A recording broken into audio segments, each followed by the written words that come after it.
Tricksters in Los Angeles.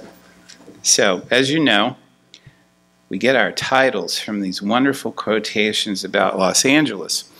And this one is from Carrie McWilliams, Southern California, an island upon the land. But does anybody know where a ringside seat at the circus actually exists? The quotation actually exists?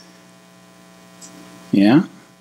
So, if you go to Pershing Square, and I know no one goes to Pershing Square, but Pershing Square is pretty cool.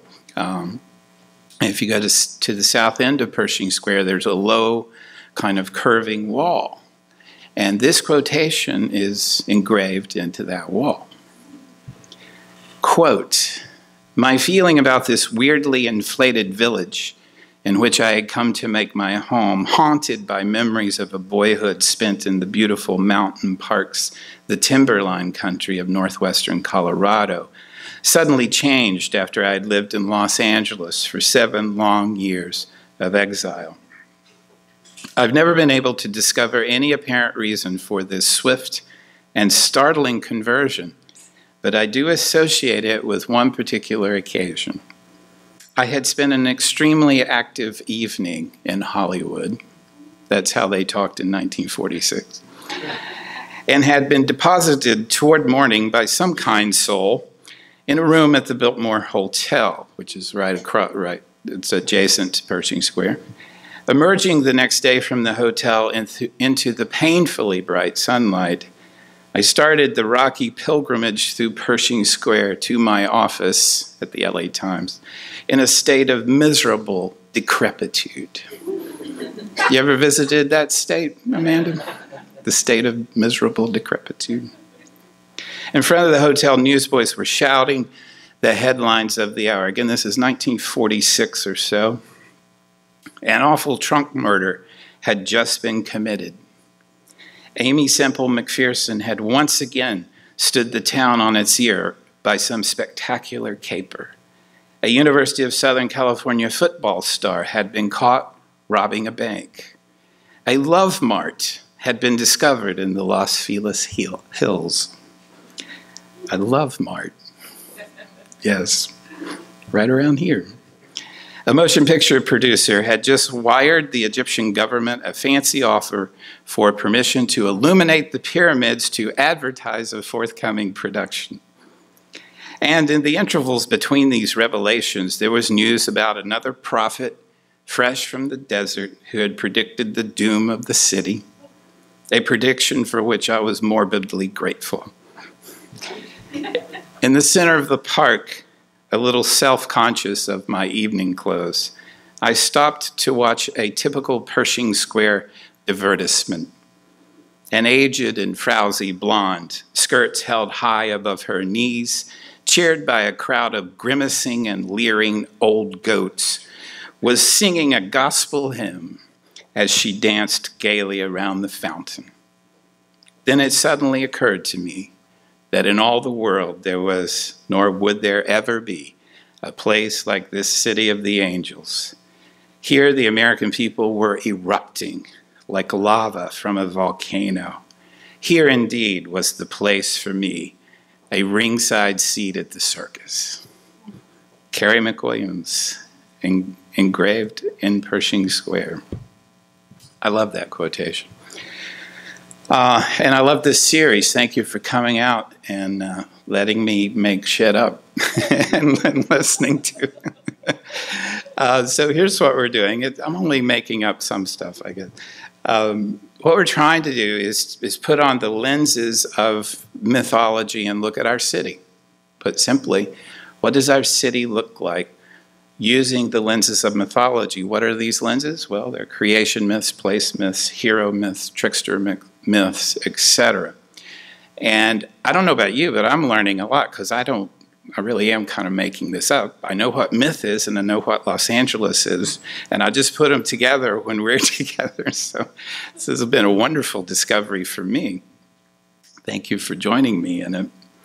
And what have we seen? Well, we looked at creation myths, the town of the Queen of the Angels, and we talked about how Los Angeles was born in the imaginary. It began as a place in a 16th century novel. And when the Spanish actually came here, they thought it was the place because they didn't have that distinction, that rigid distinction between the imaginary and the real. And that's a pretty foundational story for Los Angeles. Los Angeles in the liminal, we talked about. The city of angels. The city on the edge of the sacred. The city that plays with those edges. And maybe the messages come one way and then they go back the other way. Maybe we're sending messages to the sacred. Who knows? We talked about place myths. And continuing, Los Angeles as an unreal city, as a hyper-real city, in fact. A city that existed not only in the novel, but existed in another novel called Ramona, which drove people here. And then the boosters of Los Angeles saw that, capitalized on it, along with the tourists who came and spoke about the region, and suddenly you have a boom. And add to that the railroad coming here, and the population increases dramatically. But the place that it becomes is not a Western city, but as we said, as Teddy Roosevelt said, and we've kind of latched onto, it's a city that's west of the West. Mario and I and Brahmavid were talking about this earlier, how that really rings true for us. We're in the West, but we're not of the West, we're west of the West. And then, of course, we talked about hero myths last time, including the Big Lebowski, Biddy Mason, and Charlie Chaplin, in fact. And we talked about, again, west of the West, the opening scene of the Big Lebowski, how the tumbleweed comes through the city and goes right into the ocean, right, west of the West, and how heroes navigate difference, and that's another element of the stories we've been talking about and telling, is this embedded difference in Los Angeles, unlike other cities. For example, Boston, which has a pretty defined history and not much embedded difference. But it's there at the beginning, even in the indigenous peoples in Los Angeles. And the key to being a hero in Los Angeles is to abide. But that's just like your opinion, man. Tricksters. Preparing this, I realized we need to do more on tricksters. Tricksters are too important. And we're just going to scratch the surface tonight. First of all, let's get some things out about the tricksters. They are figures who are wise and foolish. They trick people and are tricked in turn. They are almost always male. There are a few among the indigenous stories that are female, but almost always male. They are promiscuous and amoral, very much into excessive sexuality and subverting the conventions of morality. They're outrageous. More than that, they're outrageous. They're corporophilic. They love shit, is what that means. They're very much interested in bodily functions of all kinds and bodily fluids of all kinds. I remember teaching my first Native American cultures course at Boston University, and I told a trickster story, and it upset people, and I'm like, right, it's supposed to. And students complained, and they complained to my dean, and I'm like, uh-oh. So he calls me in, and he says, "You've been telling trickster stories?" And I'm like, "Yep." He said, "You pissed some people off?" I said, "Yeah." He said, "Good." He knew what a trickster story is. They're often a helper. Well, we'll talk about that. Jung said they were an early rudimentary stage of consciousness, and he has an archetype for them. There are there's one seminal text, wink, wink, on the Trickster by Paul Radine called The Trickster, where he analyzes 49 Winnebago Trickster tales. And they're rated not R, but X. That's one of the ones I told, by the way, about how Coyote casts his penis across the lake to find some young girls. But he says this: the overwhelming majority of all the so-called trickster myths in North America give an account of the creation of the earth, or at least transforming of the world, and have a hero who is always wandering, always hungry, who is not guided by normal conceptions of good or evil, and who is either playing tricks on people or having them played on him, and who is highly sexed. Highly. Almost everywhere he has some divine traits. See, already you're like, wait, what? These vary from tribe to tribe. In some instances, he's regarded as an actual deity. In others, he's as intimately connected with the deities. And still others, he's a generalized animal. Think raven or coyote or rabbit sometimes, or a human being. And this is David Adams Leeming from his great book, The World of Myth. I don't know if you know, but it's a great anthology of world mythology with some very nice introductions. And here's his own point of view on the trickster. Whether it be Hermes in Greece, Krishna in India, Loki in Northern Europe, Coyote or Raven among the Native Americans, or related popular figures such as Aesop's and La Fontaine's fable animals, Davy Crockett on the American frontier, Briar Rabbit in the American South, Inspector Clouseau in the film The Pink Panther, or any number of animated cartoon characters, the trickster is at once wise and foolish, the perpetrator of tricks and the butt of his own jokes. Almost always male, he is promiscuous and amoral, etc. The trickster then speaks to our animal nature, our physical, as opposed to our spiritual side, and reflects what Jung called an earlier stage, rudimentary stage of consciousness. He has the charming, if sometimes dangerous, appetites of a child, as yet untamed by the larger social conscience. And of course, he is almost always funny. Now, Lauren showed me that there is it's a class, it's a seminar on the trickster at the C.G. Jung Study Institute in Culver City. And who's the focus? Mr. Trump. So let's just get that out of the way. We can talk about it if you want later. Now, those are kind of the features of the character, the trickster. Here's what trickery is.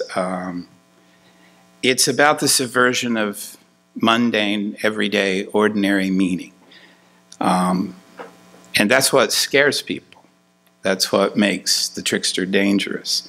Because we live by ordinary, everyday meaning. The problem is we live by it. That becomes our life. Instead of just something to get by, our sacred gets locked into the mundane. And the trickster is going to come along and not let you do that. It's also, the trickster figure is an aesthetic and narrative tool for telling stories. The best stories are the trickster stories. They're just the best. They're the most interesting because it's like Aristotle in his Poetics said that drama works because it's a catharsis of pity and fear. That applies to the trickster. You go, oh, look at stupid trickster. Look what happened to him. And it's not always bad. So there's a trickster story where Coyote steals the stars from Badger, I think, and the stars aren't up in the sky, they're down here, and he's not supposed to have them, and sure enough, he's a trickster, so he trips, and the stars all fly up into the sky, and that's where they are now. So there's a creative aspect to it too, but also theft, almost always some kind of theft that comes before the creation. And we're going to talk about this at the end. Paradigm shifts, shifts of the models. Now, every time I see the word paradigm, I think myth. That's just me. It's a model by which we live. For me, that's a story. And my guess is that any paradigm you can describe is probably going to have a story behind it, no matter. So there's Paul Rodin's Trickster, The Trickster. There's a fantastic book that came out about 10 years ago by Lewis Hyde called Trickster Makes the World. Mischief, Myth, and Art. Really good book, and I'm going to come back to it at the end. And then tonight we're going to rely somewhat upon The Mirage Factory by Gary Christ, Illusion, Imagination, and the Invention of Los Angeles. Brand new book, really good. I read it in about 2 days. It was so good. And so I'm going to take Christ's figures that he uses here and talk about them as tricksters. Speaking of which, William Mulholland. Born in Belfast, Ireland, 1855. Ends up in New York City in the 1870s, makes his way to San Francisco, and I'm not telling a good story right now because of time, but he and his brother stow away, and his father's not real kind to them, and he's just trying to make his way. He's trying to get out of Dublin, and he ends up in New York City and works in some lumber camps. Works in a dry goods store in Pittsburgh. I think it was his uncle who was there. Finally makes his way west to San Francisco. Is a miner in Arizona for a little while, fights the Apache for a little while, and then moves to Los Angeles in 1877. And he said this, and this is from Christ, when he was in Pittsburgh. One subject that piqued his Mulholland's interest was California. While in Pittsburgh, he read a book by Charles Nordhoff called California for Health, Pleasure, and Residence. Now, if you've been here, you know what that book's about. I bet. You don't even have to read it.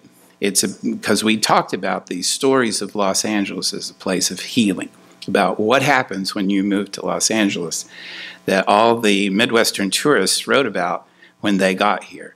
Remember, if you wanted to pick a melon, you had to get on horseback, and whole lists of things that you're cured of once you arrive in Los Angeles, which is going to come back, by the way. That story is going to come back into another story. He was intrigued, Mulholland was, by its depiction of an unspoiled place of healthy sunshine, open spaces, and unlimited opportunity. Mulholland said, Los Angeles was a place after my own heart. It was the most attractive town I'd ever seen in 1877. Wasn't much of a town. 1878, he begins work as a ditch digger. So the water in Los Angeles in the late 19th century was just ditches that came from the LA River or wherever. And they had to be, you can imagine, they had to be cleaned out all the time. I think the Spanish word is zanja, is that right? They were constantly being blocked up, and they were your water source. By the way, that's how Bunker Hill develops, is another Canadian, by the way, a man named Prudent Beaudry comes in and buys Bunker Hill, which no one wanted to live on in the late 19th century, because why would you want to live on the hill in the late 19th century when there's no cars and you can't get water and there's no electricity? It was a desolate place, Bunker Hill. So Beaudry, he would later become mayor, comes in and builds his own water pump. The city wouldn't do it, so he built his own. And he ran electricity up there, and suddenly Bunker Hill became the place to be, and was for decades. And then that story goes on, which we can come back to sometime if you want. Then, of course, there was the boom. The great migration of people coming to Los Angeles for all kinds of reasons. for their health, for their business, for all kinds of things, to be near the Ramona sites. So there was a man named, they're watching this, Mulholland and his friend Fred Eaton, E-A-T-O-N, who was a former mayor. They're looking at this and they see the railroad come, and they're watching the Los Angeles population skyrocket. And they're like, you know what? This place is going to need water. You know this story, I think. So they began, in fact, Christ's book opens with Mulholland and Eaton on a wagon heading up into the Owens Valley with just some whiskey and bacon and baked beans. Should have been a great time. They head up into the Owens Valley and they see all this, and eventually there's in fact a water reclamation project underway by the federal government in the Owens River Valley for irrigation of the Owens River Valley, not for Los Angeles, right? So there's lots of money in there, and Eaton hires this guy. He hires the agent, the federal agent, who's working for the federal government and for the people of the Owens River Valley. Supposedly, he hires him, pays him a ton of money, and says, look, when you're out there wandering around, I want you to scope this out for us, because we're going to need this water. Over 200 miles away. And, you know, these are farmers in the Central Valley, basically. They need the water for their crops and to live themselves. So they're very excited about this federal irrigation project that's going to help their farms. Little do they know that the agent supposedly helping them is under hire by Eaton and Mulholland, and who is scoping out the takeover of the valley for its water.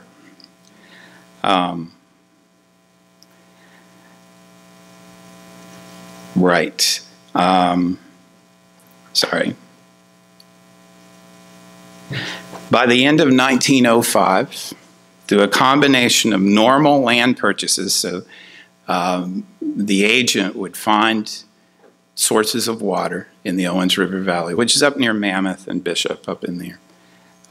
He would find sources of water, and he would come back. He would report back to Mulholland and Eaton and say, "Hey, here's a nice parcel of land.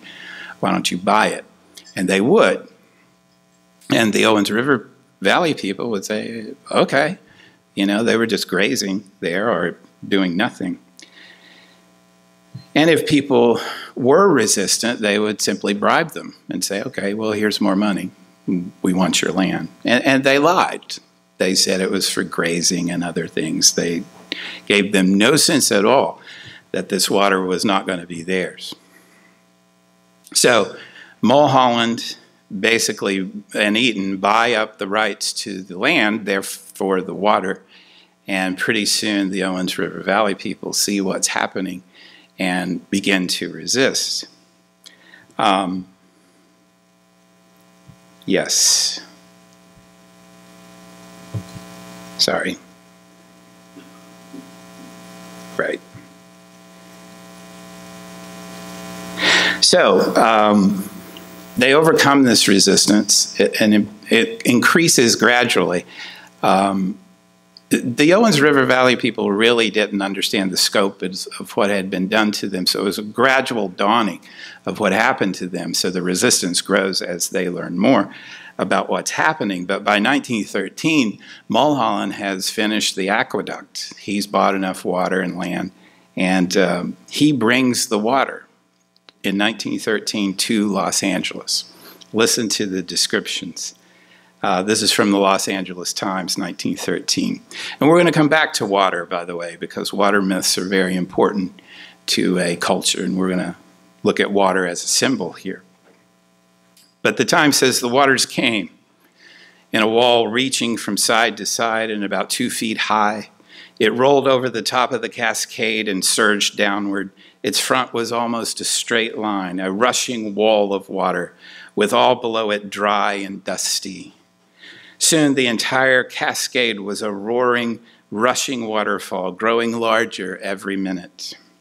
Now Mulholland uttered the exhortation he would forever be famous for. And it's right down here, if you haven't seen it, at Riverside. There it is. He gestured toward the rushing water. Take it. Oh, right? There it is. And if you go to the monument down here, it's on Los Feliz Boulevard in Riverside. You've driven by it 1,000 times. There's a big water pipe there you can stand in, and there's a little plaque that says, there it is, take it. One man in a feathered Tyrolean hat leaned over the edge and wondered aloud how fast the water was flowing toward the new San Fernando Reservoir, some ways down in the valley. Mulholland and Eaton had also been buying up most of the San Fernando Valley, and that's another part of this story. So the reservoir is there.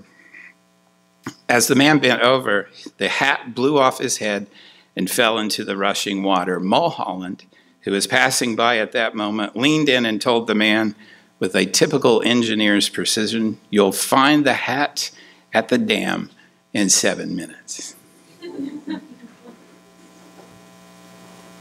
The completion of the aqueduct in 1913 was a personal triumph for Mulholland, and we wouldn't have the city we have today without it, despite the theft or because of the theft.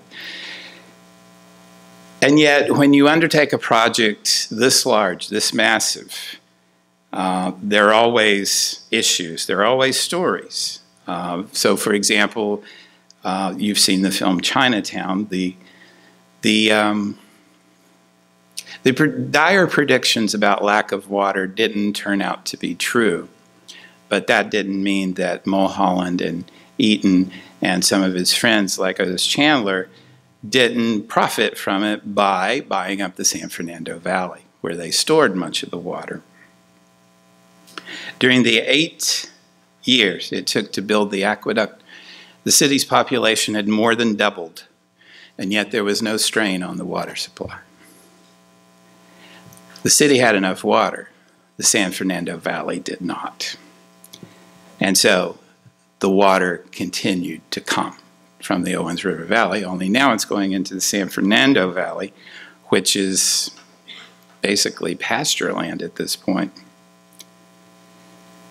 Again, the Owens River Valley people did not, now they see the full scope of what's happening, and they begin to increase their resistance.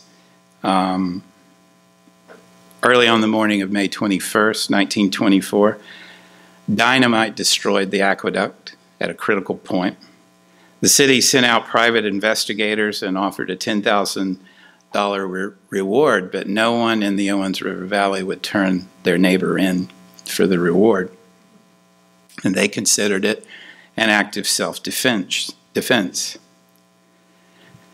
This continued on and on. Even after the aqueduct is completed, Mulholland received hundreds of threatening letters. His only comment, he was very taciturn most of the time, was that, quote, he half regretted the demise of so many of the valley's orchard trees because now there were no longer enough trees to hang all the troublemakers who live in the Owens Valley. This Owens Valley War ended effectively in November 16, 1924, when 70 armed men from the valley seized control of the aqueduct gate and completely shut off the flow to the river. Other people in the area joined them. The California governor refused to send in the militia. The local sheriff declared himself a friend and sympathizer of the rebels. Newspaper reporters from as far away as Paris came to report on it. And the Los Angeles Times, even the Los Angeles Times, editorialized that the farmers were honest, earnest, hardworking American citizens who looked upon Los Angeles as an octopus about to strangle them.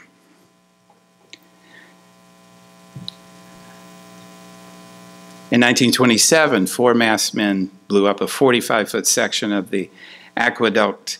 Mulholland sends out horseback riders with shoot-to-kill orders, and it's looking bad, but then the Owens Valley Bank collapses, and that is the effective end of the resistance. And Mulholland's triumph now is complete. He's undertaken this massive engineering project. He's gotten it done. He's fought off the people from whom he stole the water. He has arrived. What do you think happens next? He has arrived. He's very famous and lauded throughout the city. He has this wonderful line. This is Gary Christ. His name was even being batted about as the next mayor of Los Angeles. When he was asked to run, he responded, "I would rather give birth to a porcupine backward."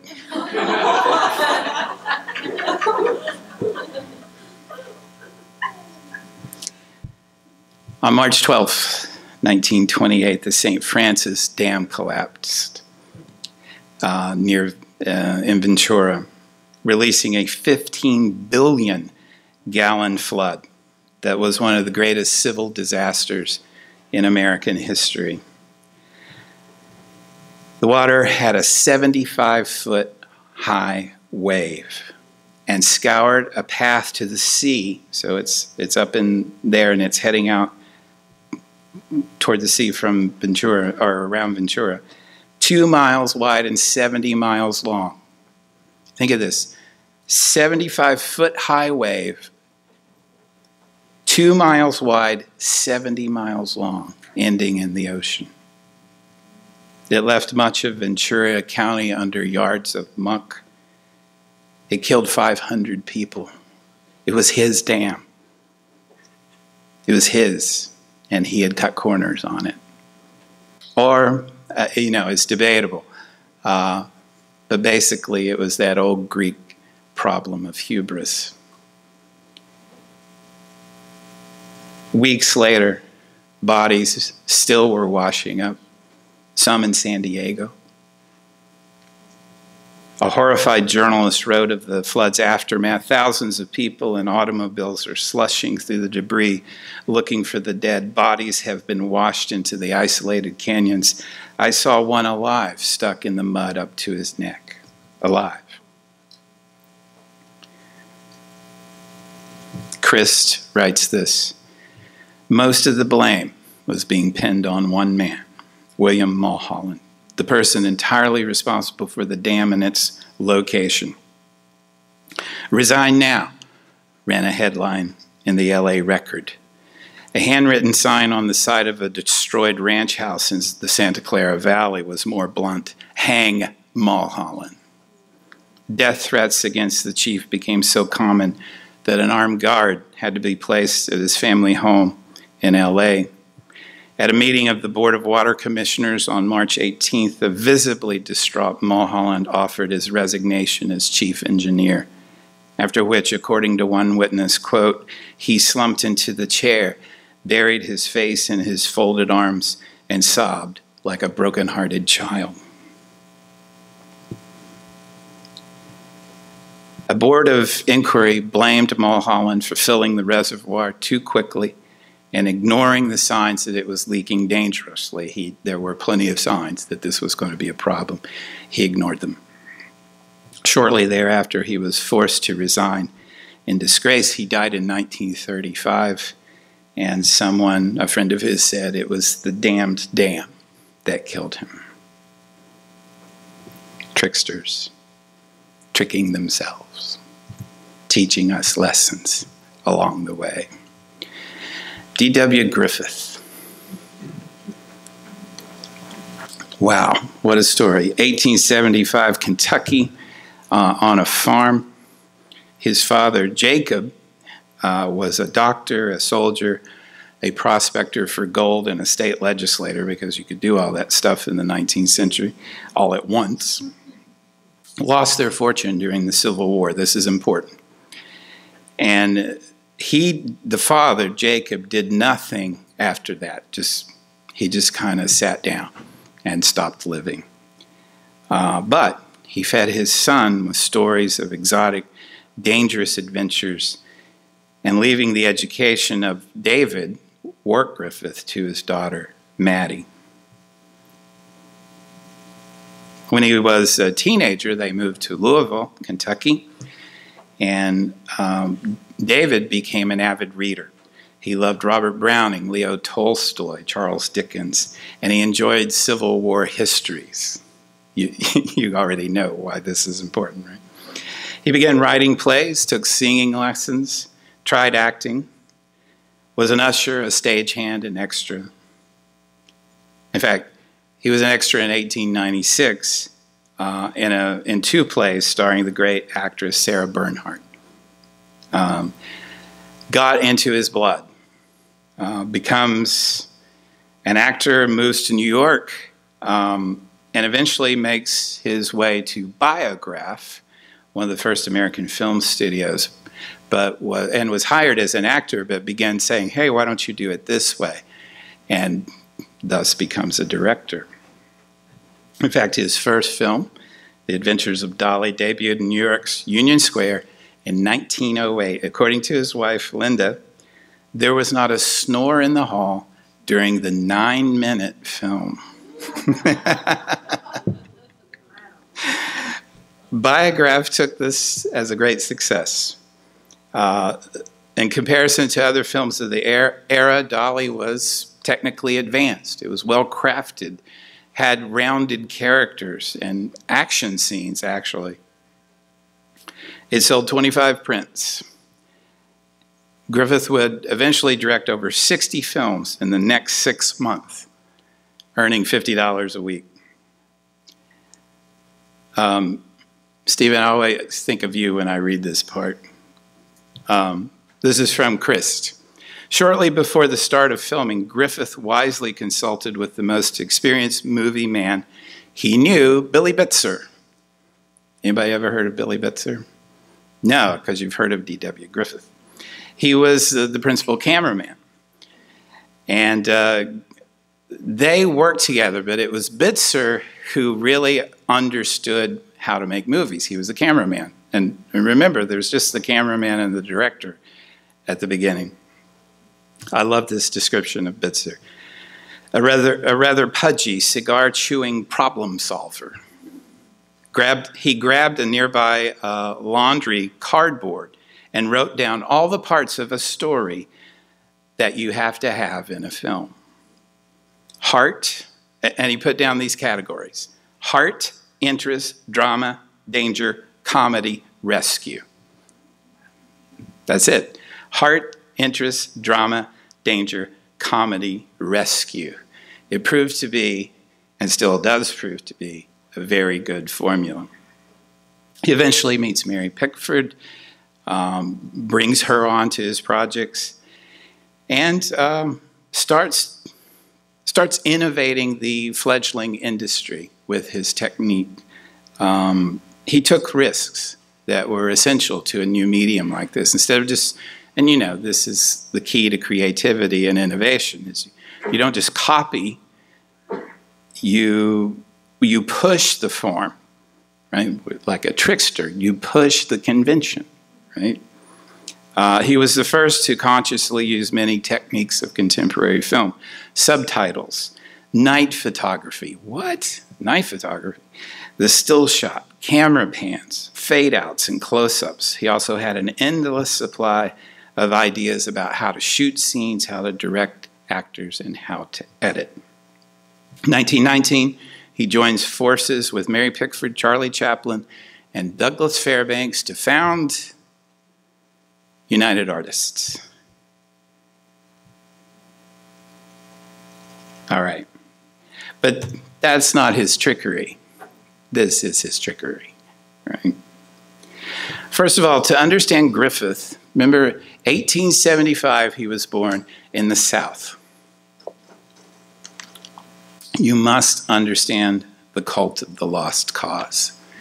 Anybody ever heard of this before? Yeah. I'm a Southerner. I know the cult of the lost cause. It's not overstating to call it a cult. And if you ever wondered why all those Confederate statues appeared in the late 19th and early 20th century, it's a direct result of the cult of the lost cause. What is the lost cause? It's actually fairly simple. It's a myth. It's a myth in the way we talk about myths. It's a myth that's true for the people who believe it or who are held by it. That the South, while defeated, had the noble cause. It was the lost cause, but it was the more noble. It wasn't about slavery. It was about a way of life and protecting that. And a few years ago, I would have said, people really believe this, but I don't think I need to say that anymore. I think you see it all the time. People really believe this. The mayor of New Orleans a couple of years ago took down some of these statues, and he's an interesting guy named Mitch Landrieu. Wrote an article for the Smithsonian about why he did that. He's a Southerner, New Orleans, and he found this document, which is it's just a document he found that explains the lost cause. I don't want to get into it too much, but here it is. The cult of the lost cause had its roots in the Southern search for justification and the need to find a substitute for victory in the Civil War, a substitute for victory. In attempting to deal with defeat, Southerners created an image of the war as a great heroic epic. Getting close to Griffith now. A major theme was the clash of two civilizations, one inferior to the other. The North, invigorated by a constant struggle with nature, had become materialistic, grasping for wealth and power. The South had, quote, a more generous climate. Anybody here from the South? The climate is not generous. It's brutal, but okay. The more generous climate, which had led to a finer society based on veracity and honor in men, chastity and fidelity in women. Thank you very much. Southerners who fought in the Civil War and Southerners who continued to live in the South were tragic heroes. They were doomed to struggle with this preservation of a higher culture, a superior culture, a supremacist culture. There was an element of chivalry involved, about taking care of their womenfolk and fighting for a noble but lost cause. It's still around. I remember teaching in Alabama when I first started and ended up talking about the Civil War for some reason, and one of my students said, oh, well, it wasn't about slavery. And I'm like, well, I'm looking at the Declaration of War and the Constitution of the Confederacy, and it says slavery. No, it's not about that. It's about Northern aggression. I'm like, it's fascinating and problematic. So this is the stew in which D.W. Griffith was steeped. And then you add to that these great stories, these epics. It was almost inevitable in some sense that he produced Birth of a Nation in 1915. Premiered here in Los Angeles, February 1915. The title was called The Klansman. And that's because it was based on a novel, actually a trilogy, about the Civil War, right out of the Lost Cause mythology. There's a Baptist minister named Thomas Dixon. Racist, bigoted, melodramatic stage play. And Griffith picks it up and makes it into an epic film. The film is still used today as recruitment for Klan members. So the film is about the South and the Civil War. It's the lost cause on film. It has blacks represented by whites in blackface. It has black men looming and threatening white women. It's horrible. It's It's just horrible. It's just a terrible film that filmmakers agree is the single most important film in American history. It contained all the technical innovations, right? Refinements, artistic achievements, including a color sequence at the end, Birth of a Nation. 3 hours in length. Remember when Griffith started, he had a 9-minute film and he blew everybody away. This was 3 hours. I've never seen it. I can't get through it, but his original budget was $40,000. Gradually balloons, you know that story.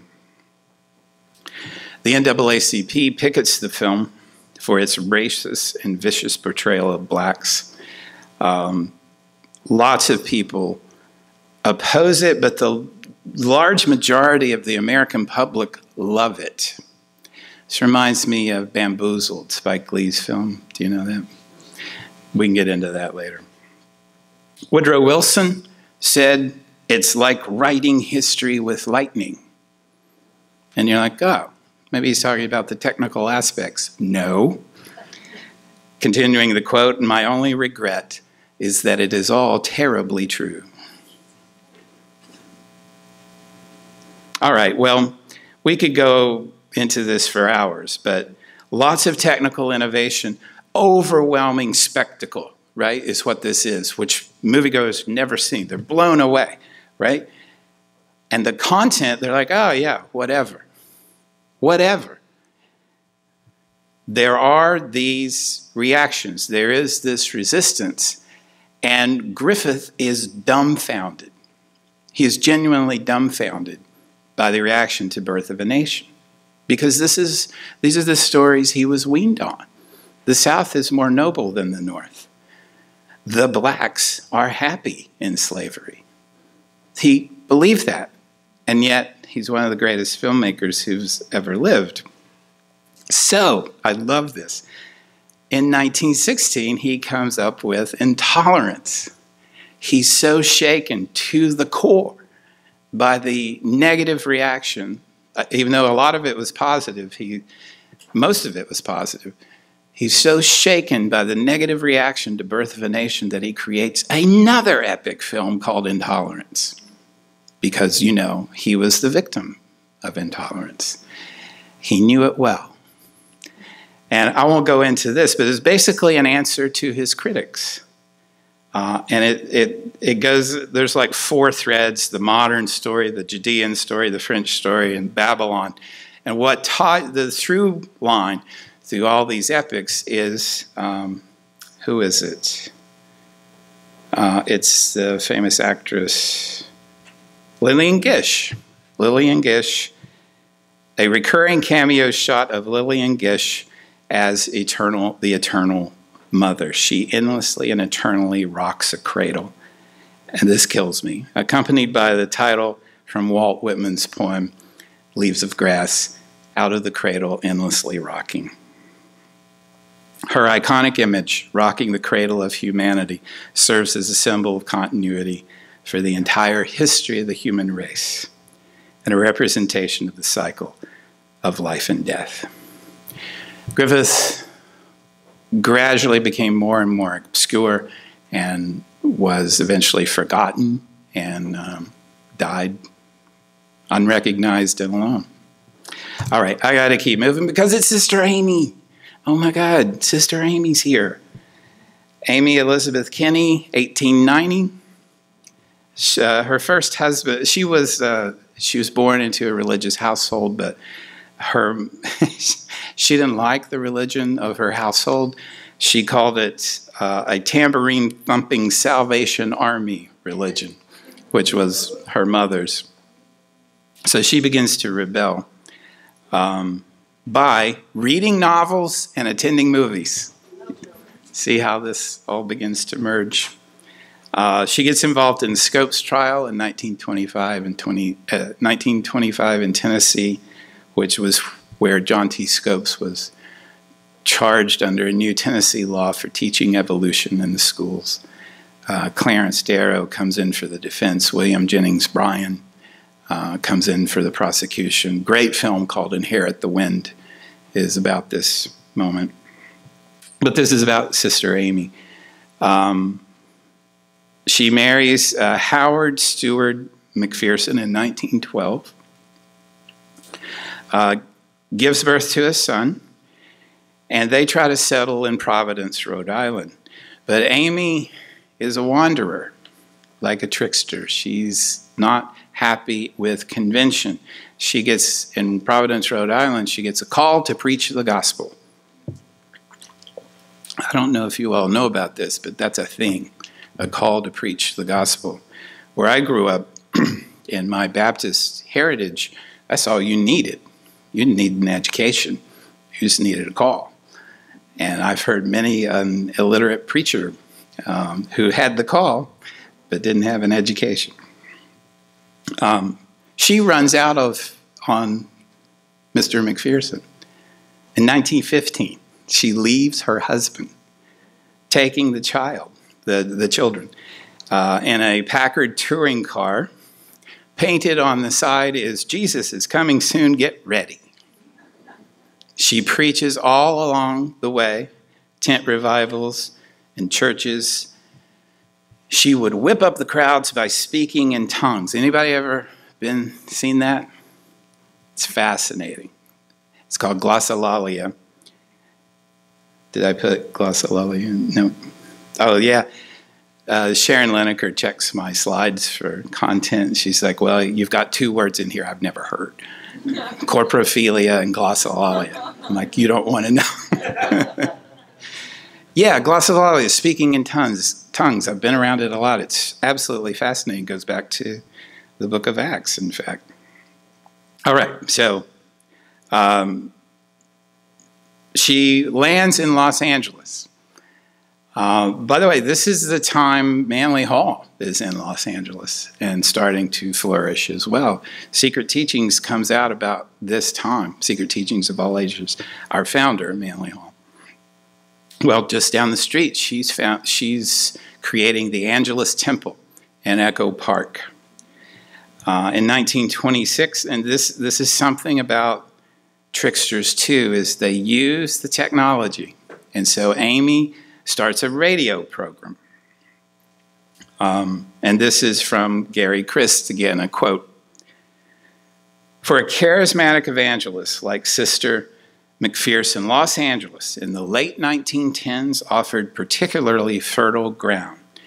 Despite the decades' influx of godless movie people and their trailing entourage of wannabes and hangers-on, the city had remained a magnet for aging health seekers, and their search for a sense of community and purpose had already turned the city, in one writer's words, into, quote, the most celebrated of all incubators of new creeds, codes of ethics, and philosophies, not to mention a breeding place and rendezvous of freak religions."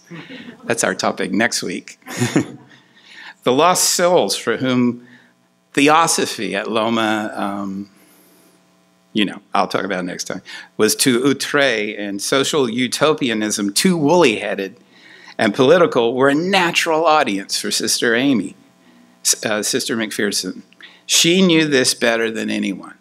Certainly, Los Angeles was ripe for revival," she wrote in one of her memoirs of this period. "This great metropolis appeared to afford perhaps the greatest opportunity for God of any city in America. Thousands of tourists were coming from every state in the Union, remember? Many coming to reside here. And their other needs had been provided for, but not their spiritual needs." But Aimee was no ordinary preacher. Again, this is from Gary Christ's book. Perhaps the most, I love this, trickster stuff abounds here. Perhaps the most beloved and well-attended of the Angelus Temple offerings were Sister's Sunday night illustrated sermons. Genius, right? Never one to underestimate the value of spectacle and the stage imagery in winning souls for Jesus. She borrowed heavily in these productions from the techniques being perfected by Hollywood studios a few miles up the road. She often competed with local movie productions for rentals of costumes, lighting equipment, and animal extras. She's created in partnerships with the temple's own set designer and stage manager. Her illustrated sermons were heavy on costumes and pageantry, offering featuring tableau of biblical scenes with a cast of a dozen. Once she showed up as a USC football player to dramatize a sermon about carrying the ball for Christ. On another Sunday, she donned a policeman's uniform and posed with a highway patrolman's motorcycle to, quote, put sin under arrest. Even the biggest Hollywood stars were impressed by her theatricality. You give your drama-starved people a theater which they can reconcile with their narrow beliefs, said one Charles Chaplin. Whether you like it or not, Chaplin said, you're an actress. Oh, here's another story I love. When hundreds of Klan members appeared at one of the sisters' evening services in 1924, she told them a parable about Jesus appearing to an aged black man who had just been refused admittance into an all-white church. Don't feel sad, my brother, Jesus told him. I, too, have been trying to get into that church for many years. Sisters stared at the Klansmen in silence until one by one they rose from their seats and exited the temple. After a time, they returned, minus the white robes, which park attendants allegedly found the next morning stuffed into the bushes around Echo Park Lake. Sister Aimee. Well, there's got to be something, right? So I'm just going to read from Chris, if you don't mind. He tells the story better than I can. On May 18th, 1926, Sister set out for a relaxing day at the beach, and as if tempting fate, she chose a resort close to Venice. I guess Venice had a reputation even. For the next few hours, Sister, clad in a pea-green bathing suit, worked on notes for that Sunday's sermon, stopping occasionally for a dip in the brisk Pacific as fully dressed Emma Schaefer, her assistant, looked on. At some point, Sister began thinking about a lantern slide talk she was slated to give at the temple that evening. She had presented this show. Oh, I don't want to get into this. Okay, sorry. Right, so the secretary goes to get her an orange juice. Her assistant goes to get her an orange juice. And she says, I guess I'll have another swim while you're gone. When Schaefer, the assistant, returned to the beach tent sometime later carrying a glass of orange juice, she saw, or thought she saw, Sister McPherson swimming far out into the water. She watched the figure anxiously until she realized it wasn't Sister at all. Schaefer scanned the other bathers in the water but saw no one who resembled Sister Aimee. Frantic, she ran up and down the shoreline, squinting into the surf, looking for that pea-green bathing suit. After an hour of fruitless searching, she summoned the lifeguards. A small group of mourners gathered, wandered aimlessly, occasionally dropping to the sand to pray, unable to stop their tears. Aimee is with Jesus. Pray for her, they chanted. A Coast Guard cutter patrolled just offshore. Deep-sea divers went into the water. She was gone. God wouldn't let her die, one of her believers told a reporter. She was too noble. Her work was too great. Her mission was not ended. She cannot be dead. Already one young church member had drowned herself in grief. I know. Soon after that, a diver died while trying to find McPherson's body. In the coming days, Chris continues, her followers would dynamite the waters of Santa Monica Bay, hoping to raise her body from the depths, yet the blast surfaced only dead fish, and the passing time merely gave rise to countless rumors. She'd disappeared to have an abortion. or plastic surgery, or an affair. Notice what happens with stories. Stories are always constructed over an empty space, and so they start to, anyway. Soon witnesses begin to come forward and contradict the report that she had vanished into the water at all. There were sightings all over, of course, right? There have to be.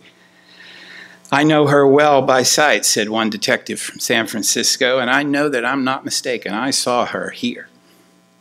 A ransom note was delivered to her mother, Minnie, demanded $50,000 for the safe return of Sister Aimee. "Keep the police away, mum's the word," the note said. Some faithful church members clung to the belief that she would be resurrected. By the summer of 1926, writes Gary Christ, no woman in America commanded more headlines than the vanished Sister Aimee. Okay. Prayers are answered. After a month of mourning and rumor, Aimee Semple McPherson turns up in Agua Prieta, Mexico, just south of Douglas, Arizona. She claimed to have walked across, quote, the burning sands of the desert to flee kidnappers and then collapsed. She was taken to the hospital, and in a phone call with the staff, her mother confirmed her identity by telling them the location of a scar on her finger and of her daughter's ability to provide the name of her pet pigeon. Once she'd recovered from her state of collapse, McPherson gave a bedside interview, saying she'd been lured into a car after swimming and taken across the border by 3 Americans, including a man named Steve. Steve, it's always. And a woman named Rose. She'd been drugged and held in a Mexican shack for weeks, and her captors had planned on keeping her until they'd received a ransom of $500,000. But she foiled the plan, she said, when she sawed through the ropes that were restraining her and staggered 20 miles through the desert to Agua Prieta. She comes home to Union Station, 50,000 people are there. Airplanes drop roses from the sky. It was a magnificent spectacle, although the Chamber of Commerce called it a gaudy display. I'm going to cut the story short. She ends up indicted by a grand jury for fraud, basically.